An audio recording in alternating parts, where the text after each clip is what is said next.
Hello, my YouTube. Let me just stop right there. You know how you guys always hear me say, hello, my YouTube friends and family? Okay, I started that because when I watched YouTube, when I got out of prison and I started learning how to do things and technology and like what the, proper like format and how I should structure my videos to make them entertaining and appealing to you guys. When I learned all that, I saw everybody had an intro. There were people that had long intros that were as aggravating as hell, and then there was people that had like short little cute ones. And I figured I needed to have something that was me, that was personalized, but I don't like that. Hello, my YouTube friends and family. I feel like I sound like Miss Doubtfire, okay? I feel like I sound like Miss Doubtfire. I don't like it. It's cornball cheesy. I don't like it. No, I don't want to sound like Miss Doubtfire. Hello, Miranda. Whatever, we're not doing that, okay? So, after all that is said and done, I'm gonna like X-nay that right now. I'm just gonna say, hey y'all, my name is Jen. If you don't know me, I'm so glad you found my video and my channel. I did 10 years in prison and I've been out a few years. So these are some of my prison stories and I hope you guys enjoy. If you do, I will see you in the next one. How's that? How was that? Was that good? Was that good? Okay, let's go. Let's do this.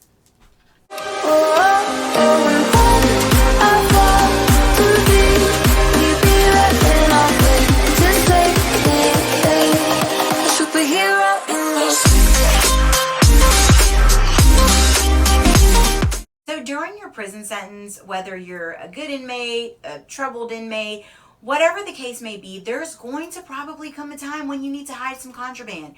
And when I say contraband, I know that everybody's mind will always shoot to like illegal things like drugs, cigarettes, lighters, things like that.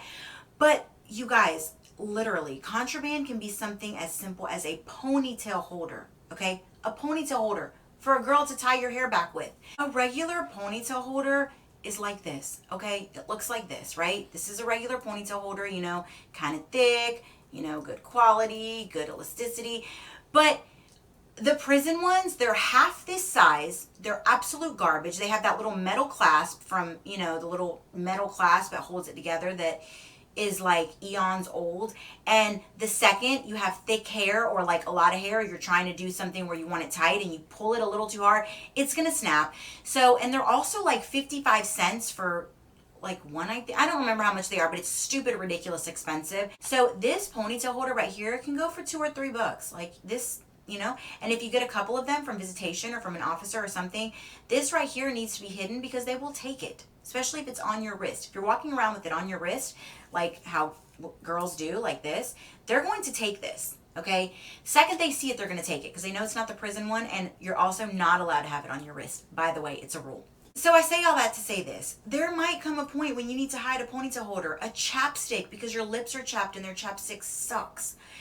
Some eye drops, like whatever, I don't know, like just any number of things that you use every single day that you think you might have access to in there, or is something so trivial, but you don't have access to it in there. It is illegal. So you need to hide it because you want to keep it, or you want to keep it because you want to sell it.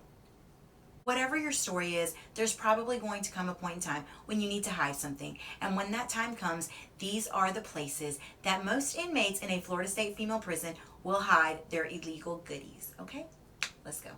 The first place I want to talk about is a place that not only did I use regularly, but it's just like, it's genius to me, okay? I love this spot.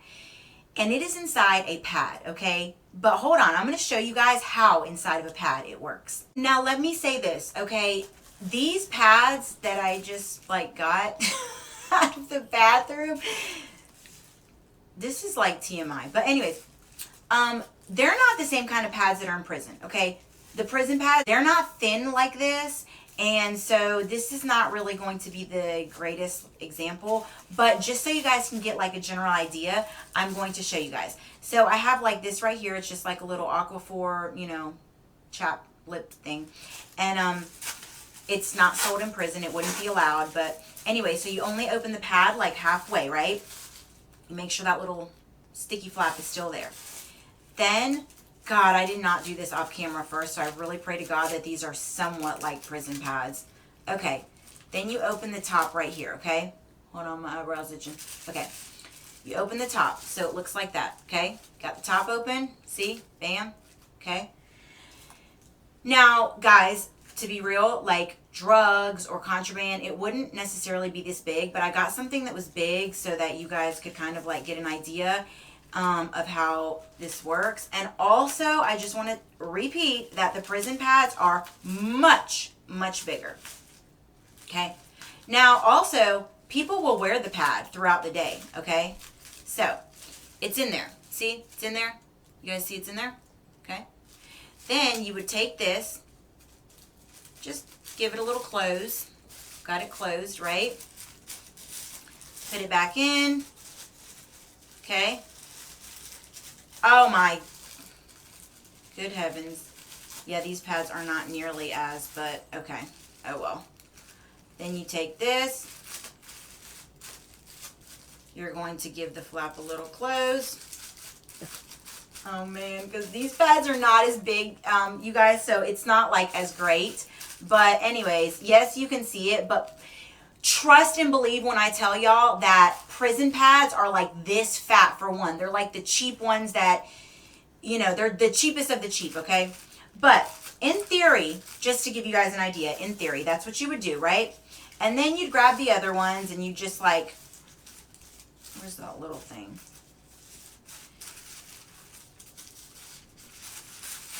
Ah!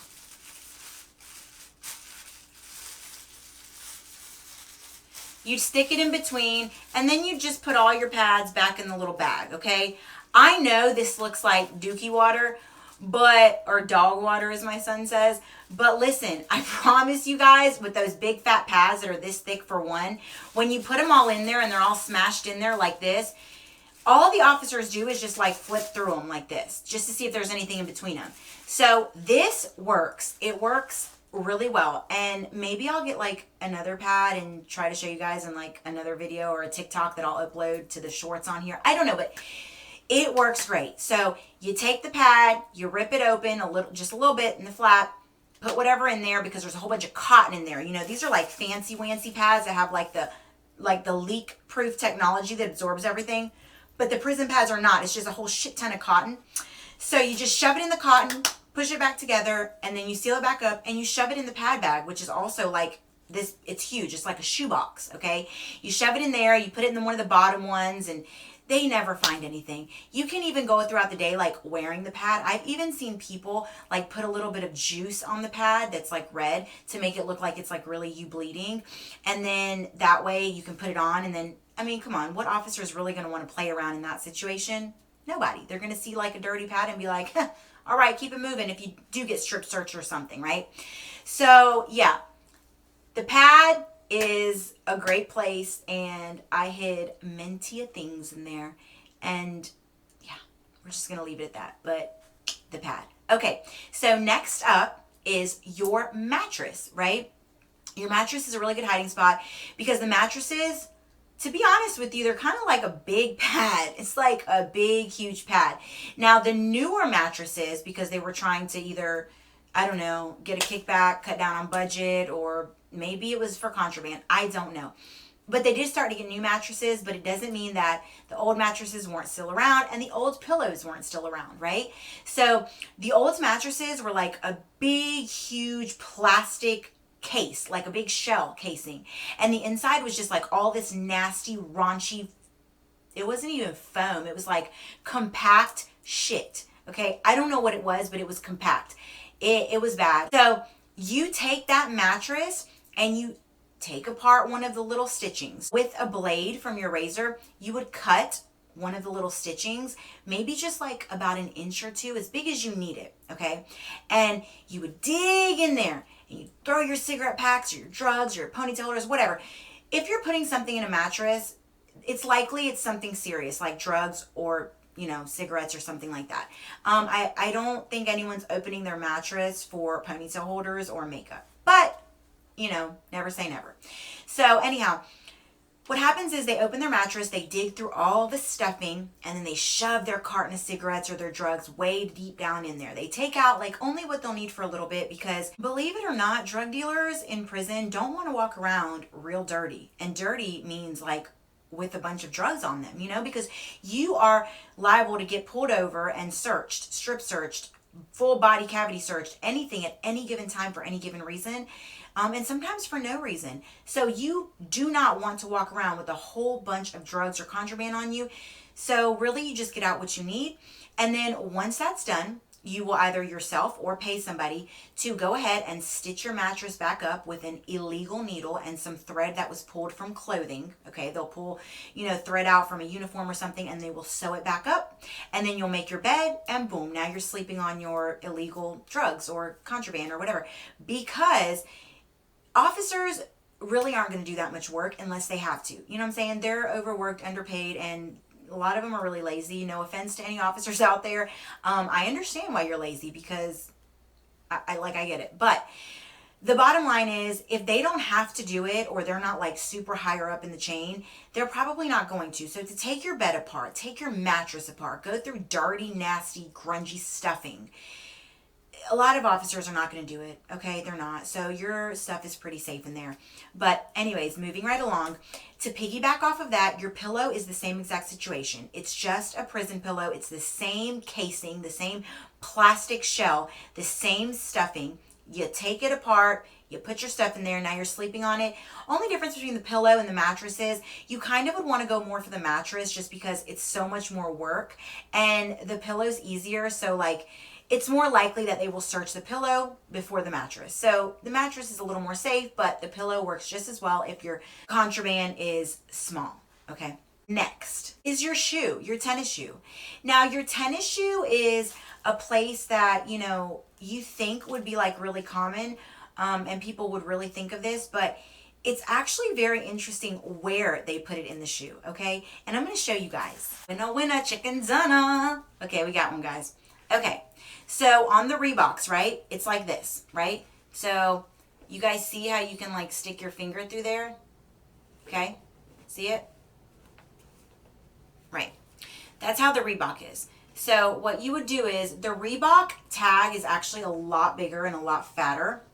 But you could stick your contraband in through there. Like, you could make it stick like with a little glue or with a little tape or something right up flush against the back of this tag. See? Okay. Also, a lot of people will lift the sole up. I'm not going to lift my sole up. That's self-explanatory. But you lift the sole up and you put it all the way down to the toe so they really can't see it. And then you put your sole back down. Okay. So the insole, the tongue, and then also even some people will like make a little hole or make the shoe come apart somewhere and kind of like pull it apart and then just push it back together and can go in there. So that will happen a lot. This little like tongue flap thing where you can stick your finger through on the Reebok, it goes all the way down through the front, so you can stick things in there and in between the laces to make it harder. The general idea of hiding contraband is to make it so complicated and so hard for the officers that they don't want to be bothered with it. Because if they don't want to be bothered with it because it's so much work and it's so tedious, they're probably not going to do it unless they like 100% know that something's in there. Okay, they don't want to go through the work. They're not going to do it. So make it as complicated, as challenging, as far down, as deep in, as, just as convoluted as possible. And they're probably not going to go digging. Okay. Next up is your mouth. You can keep things in your mouth. You can keep it along your jawline right here, like behind your teeth, between your cheek. You can keep something in there that's like saran wrapped, tightly packed. This would be more along the lines of like little drugs or something like that. Something you can swallow very quickly if you need to, just to get from point A to point B. This is not a long-term thing. You're obviously not going to walk around with something in your mouth for, days on end.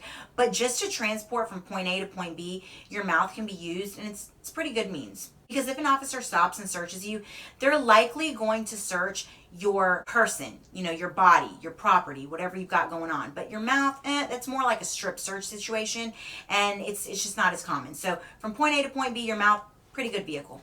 Speaking of your body and your person, your uniforms is the next place, okay? A lot of people will make like fake cuffs. They will sew like a fake cuff or like a fake inseam or a fake pocket into the uniform somewhere, to where unless you get the uniform off of the inmate, you're really not going to see this, because you have to get it off of them, which means you have to take them somewhere private to strip search them. You have to have a female, if you're not one, that does the strip search because males can't do it.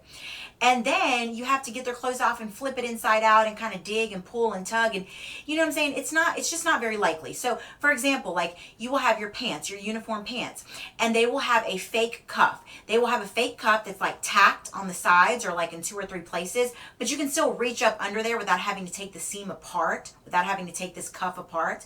And so now the cuff on the bottom of your pants, it can be kind of manipulated to where you can reach your hand in there and then kind of just roll it back up and have something in there, right? Something small. That's a place people use uniforms, common place for people to have a fake bottom, fake pocket, fake inseam, fake cuff, and be able to transport fairly small things. But it does work and it does happen often. This next one is going to seem like, duh, no shit, Sherlock, like pretty obvious, no brainer, you know. But I'm going to say it anyways because it's not common sense to everyone. Some people don't even think about this ever. They're never going to have to. And kudos to you because you shouldn't, you know what I mean? But I'll go over it anyways. And that's a book, particularly, God forgive me, a Bible, right? So books are really good places to hide things. Bibles are really good places to hide things. You can always kind of like take the back, you know, the back or the front of like a book that has that white page. You can take that and kind of pull it up, or more commonly is the spine. You know what I mean? The spine of a book. The spine of a book is a great place to hide things because that spine can be manipulated to where you can kind of pull it apart from the book without damaging the book and without making the book look like it's been messed with or tampered. So pretty safe place, a book, the spine, particularly your Bible. Next up is a for real no-brainer, your cookie, your snatch, your purse, your luggage, your suitcase, whatever you want to call it. The land from down under. Y'all know what I'm talking about, right? The female, what is it called? What do they call it in those cheesy romance novels? Your love nest. Your hot love nest. I don't know, but y'all know what I'm talking about. So it's called just like tucking or whatever. You tuck it, you get it on up in there, and you hope it gets past the shelf. And yeah, you're good to go. So you can transport, and let me tell y'all something. If you get it past the shelf, you're probably going to either need some help or have a really strong cough and Kegel game, because that's like up there. And no amount of coughing, squatting, bending, lunging, nothing, pulling apart, nothing is going to make that thing fall out. I don't care how loosey-goosey you are, it's not coming out, okay? So yeah, another place you can hide things is up in you. Where you choose to hide your particular piece of contraband or illegal drug or whatever really kind of depends on what it is, how much you have of it, and what the actual shape of it is, right? So like you could hide a Suboxone strip, which is like a Listerine strip, very small, very thin, very compact. You could hide that in a book, like in the spine of a book, right?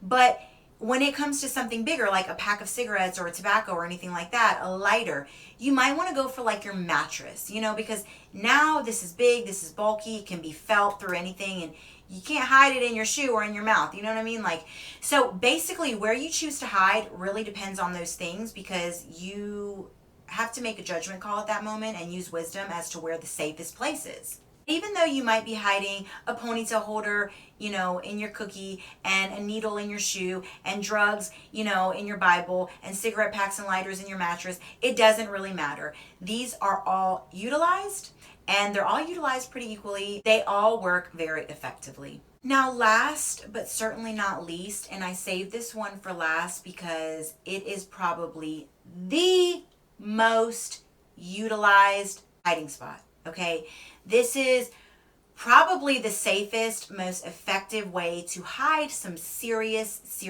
stuff. And it works. It works almost every time, hands down. And this place is in another person. In another person's locker, in another person's Cookie Monster, in another person's Bible, in another person's pocket, in another person's bed area. It does not matter where. It kind of isn't even up to you where. The person will decide where, because they know their life, their lifestyle, and their hiding spots. But the safest way to not get caught with something illegal, particularly drugs, this is more adherent to drugs and cigarettes and lighters, okay, is with someone else. And this person usually has a profile. So if you are someone that sells drugs or is known to be a smoker or a troublemaker, you generally have a target on your back. You will get searched more frequently, and they kind of know that you have, the goods. Other inmates also know this because they live with you, so they're more likely to tell on you or snitch if they get caught for something, or if they just don't like you, or if they want brownie points, whatever. But what you never do is even hint as to who, right? So this is how it usually goes down. The person will likely be older, a lot older, like 70s, 60s, even 80s, right? And they will likely be someone who's been in prison for a while. Somebody that, has been there for a while, has aged in prison. They have been there, 25 years, so staff knows them. They don't bother them because they're older. There's just like a respect for the elder that you're not going to go bothering their things very much, and they don't get in trouble. Because there's older people in there that they will get down. They'll be 16, 17 years old, and they will give the officers a run for their money because they get in trouble all the time. Not one of those. Quiet, old person. Usually it's like, and don't come for me, I am not saying anything about race, I'm just telling y'all what it actually is, okay? This is just like a fact. This is not something I'm saying personally. Usually it's like an older white lady, your typical granny, grandma, do you want some cookies? Like, doesn't really talk very much, type of person. Doesn't get off their bed, doesn't go to recreational activities, doesn't go outside to do any kind of other outside of the dorm activities. So they're there with the contraband and with the illegal stuff most of the time. Somebody that doesn't get a lot of money. It's got to be someone that doesn't get a lot of money, if any money at all, because you're going to offer for them holding your things a substantial amount of money. And when I say a substantial amount, like they get paid very nicely, I mean very prison nicely. So maybe for like the month to hold their things, or to hold their things for that little run, like, hey, I need you to hold a pack of cigarettes for me. They'll say, okay, I'll give you like $50, or I'll give you $30, or whatever the person wants, but it's usually in that area. And that is a lot. Like, when you don't get anything in prison, that $50 can get you your whole month's worth of hygiene and some coffee and a couple soups and sweets. Okay, it's enough. They will get paid enough, and if they want more, they'll get paid more too, because the person that has the stuff really needs that individual to be, number one, happy, number two, really work with them as far as when the staff comes. They don't want them to be slacking. So they need that person that's elderly and holding the illegal stuff to really be satisfied with the arrangement and to really be on their team when it comes to doing their best to not get caught. Okay, it's pretty well understood that if that elderly person gets caught, they're not a criminal. They're not the one doing all this by nature. They're doing you a favor because you're paying them nicely. So if they get caught, it's kind of just common knowledge, and it's understood that they're probably going to tell on you. They have to really be like a ride or die to not tell on you, right?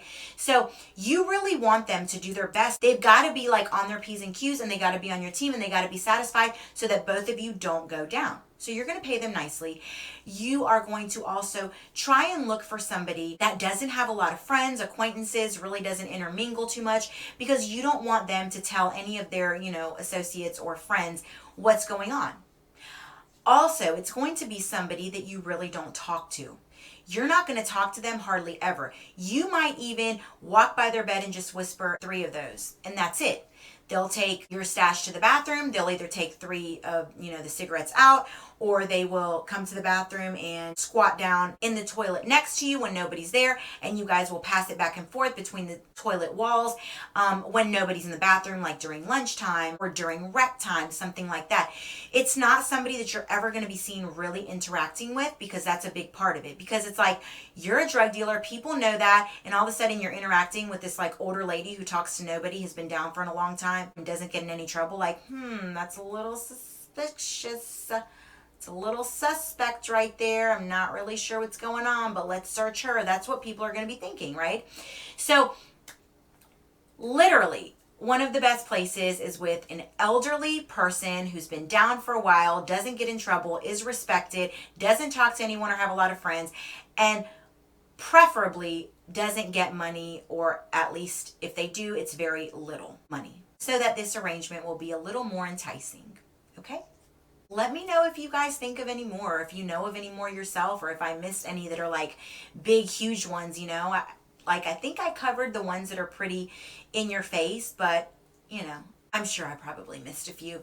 So yeah, if you guys enjoyed, please give me a thumbs up, comment, like, subscribe, all that good stuff that you're supposed to do when you like somebody and you want to support them for the free dollar. Not three, free, FREE, free dollar.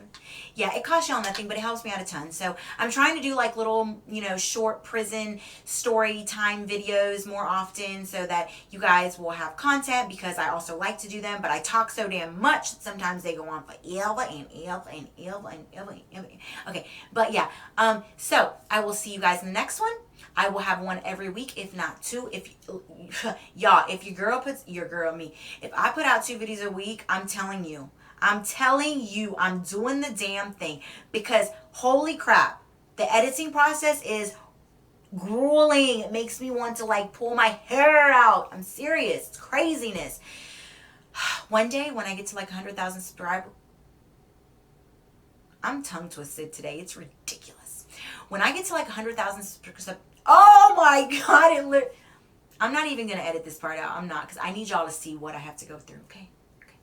When I get to like 100,000 subscribers one day, I'm going to hire somebody to edit my videos. Hopefully I'll be making money by then with this, and like I can make it my full-time job, and I can really pour all my love and energy into it, because that's what I want to do. So with that being said, if you guys know anything like that, hit me up. Let me know, because this is crazy. I have to edit. It takes me forever. So that's why I'm trying to make shorter videos so I can put out more videos more frequently. But if there's a topic you would like to see, let me know, because I will definitely do it now with these shorter videos. I have not abandoned the long ones, but you know what I'm saying? I gotta get better with the consistency, okay? I love you guys. Deuces in the middle looses. I will see y'all in the next one. See you later. I hope you come back for the next one. Well, I probably won't do that, but peace, love. Like, I'm not a tree hugger. But anyways, not that there's nothing wrong with tree huggers, but probably going to tell, God, I'm not going to use the Lord's name in vain, but that was stupid crazy. Okay. You'd think I'd have Tourette's or something, I swear.